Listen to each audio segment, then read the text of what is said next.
अस्सलामुअलैकुम। मेरा नाम सईदा फरजाना बीबी है।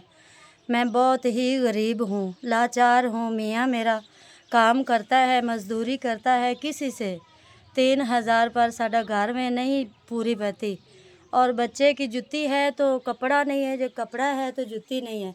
बच्चे मेरे नंगे ऐसी सैयद हैं तो बच्चे नंगे हैं। साडे घर भी नहीं है, साडी अपनी जगह नहीं है।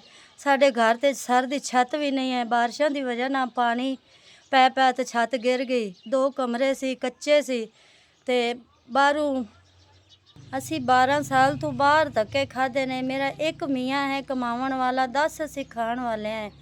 कोई भी अल्लाह दा बंदा होवे इस भैन नूं बना ते भैन समझ ते रहम कर देवे। असी सैयद है, मैं बाहर मजदूरी नहीं कर सकती। बहुत ही लाचार हाँ मैं। गुरबत मेरे ते बहुत ज़्यादा है। मैनू घर विच कोई भी अपना है ही नहीं साडा।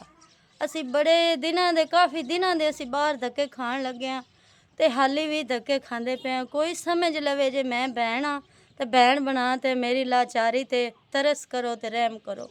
4 बेटे ने मेरे, 3 बेटियां हैं। वो मजदूरी कर भी नहीं सकते जे बिल्कुल छोटे ने।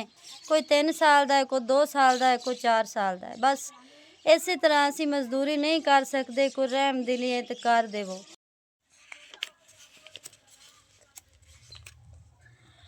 अस्सलामुअलैकुम। SVS ਤੁਹਾਡੀ बड़ी मेहरबानी। मैनू ਤੁਹਾਡੇ तरफों 12,000 मिल गया है। अल्लाह ताला तुहानू रंग बख्त लावे। अल्लाह ताला तुहाडी कंपनी च इजाफा अता फरमावे। अल्लाह पाक तुहानू इन्ना देवे कि तुसी साडे रंगिਆਂ ਨੂੰ इवें दित्ती रखो। मैनू अपनी धी भैन समझा ने मेरी इमदाद कीती ने। बहुत बहुत तुहाडा शुक्रिया, बड़ी मेहरबानी।